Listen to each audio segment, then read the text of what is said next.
सुधा और राकेश के 3 बेटे थे। शादी के बाद तीनों माँ बाप से दूर रहते और सिर्फ त्योहारों में आते। माँ जी, पिताजी, अगली बार आप लोग हमारे घर आइएगा।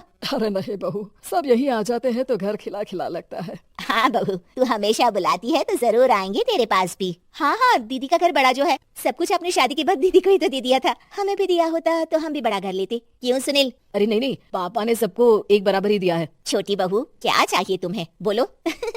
वो आपके सोने की चेन वाली घड़ी है ना, वो अगर आप मुझे, तभी वहाँ मजली बहू भी आ जाती है। और मुझे ना आपका मंगलसूत्र इतना लंबा, सुंदर और भारी भी है। अरे हाँ हाँ, तुम दोनों को ही दूंगी बहू, चिंता न करो। चलो अब खाना लगाओ, खाना खाया जाए। सभी मिलकर खाना खाते हैं कि पड़ोसन आ जाती है। अरे सुधा बहन, थोड़ी चीनी तो देना, घर में शक्कर नहीं है और मेहमान सर पर बैठे हैं। अरे छोटी बहू, चाची को शक्कर तो दे दो।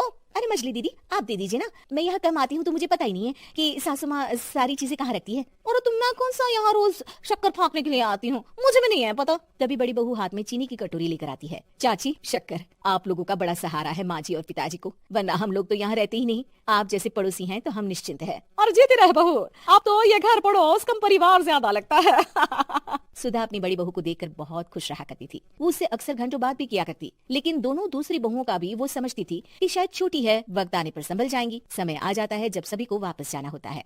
माँ जी, हम लोगों की फ्लाइट पहले है, हमें इजाजत दे। वो सास के गले लगकर चली जाती है। थोड़ी देर बाद छोटी बहू कहती है, माँ जी, मैं ना ये सोफे के कवर और चादरें ले जा रही हूँ, यहाँ तो ऐसी ही पड़ी रहेंगी। हाँ हाँ बहू, ले जा। और कुछ चाहिए तो बोल। और तो चाहिए बहुत कुछ, पर चलिए कोई बात नहीं, अगली बार ले जाऊंगी मैं। ऐसे ही मंजली बहू भी घर का बहुत सारा सामान ले जाती है। सभी के जाने के बाद सुधा राकेश से कहती है, घर कितना सूना लग रहा है ना। हाँ, और खाली भी। तुम्हारी दोनों बहुएं सब बटोर गई।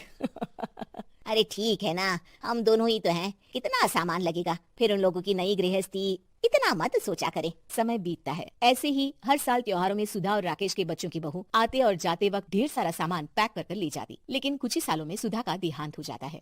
पिताजी, आप यहाँ अकेले क्या करेंगे, हम लोगों के साथ चलिए। अरे नहीं नहीं बहू, इस घर में सुधा की यादें हैं, मैं उसे नहीं छोड़ सकता हूँ। अब तुम लोगों की माँ नहीं रही। देख लो, वैसे तो मैंने उसके जीते जी सब कुछ दे दिया है, लेकिन कुछ उसका पर्सनल कीमती सामान था जो ये है, ले लो। सामान में होती है एक घड़ी और एक मंगलसूत्र। माँ जी ने कहा था कि वो ये घड़ी मुझे देंगी। हाँ हाँ, पिताजी, माँ ने सबके सामने ये घड़ी सरिता को देने के लिए कहा था। उठा लो सरिता माँ की घड़ी। अब क्या था, छोटी बहू फट से घड़ी उठा लेती है। और पिताजी, ये मंगलसूत्र तो माँ ने मुझे ही देने को कहा था, याद है ना? वो सभी की ओर इशारा करती है। तू भी ले ले ये हार बेटा, कोई बात नहीं। मंजली फटाक से हार उठा लेती है। ससुर बड़ी बहू की तरफ देखते हैं। तुझे क्या दूं बेटा? पिताजी, माँ ने एक चीज मेरे लिए भी रखी है। सभी के कान खड़े हो जाते हैं कि आखिर सास ने क्या रखा होगा बड़ी के लिए। अरे माँ जी तो दीदी से प्यार भी ज्यादा ही करती थी, हमेशा उनसे बात किया करती। जरूर कोई बड़ी और अपनी प्रिय चीज दी होगी दीदी को। और देख लेते हैं ना, वरना तो हम भी बराबर का बंटवारा करेंगे।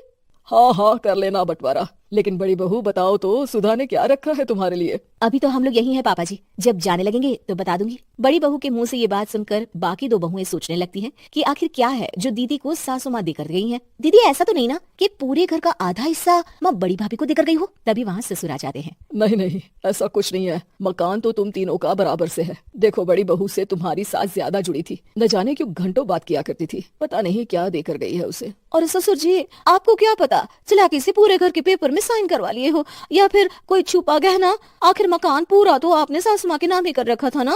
अब घर में ये सस्पेंस बन जाता है कि आखिर बड़ी बहू क्या लेकर जाएगी। फिर वो दिन भी आ जाता है जब बड़ी बहू के जाने का समय हो जाता है।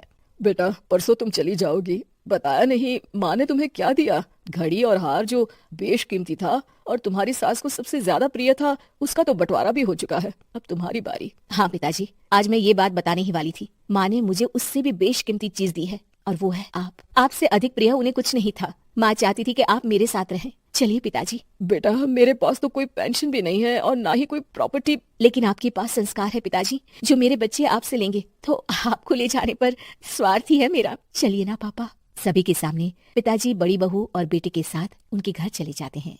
है कि आपको हमारी ये कहानी पसंद आई होगी। कृपया हमारे चैनल को सब्सक्राइब करें और सभी अपडेट्स के लिए बेल आइकन जरूर क्लिक करें। और हाँ, वीडियो लाइक और शेयर करना मत भूलिएगा।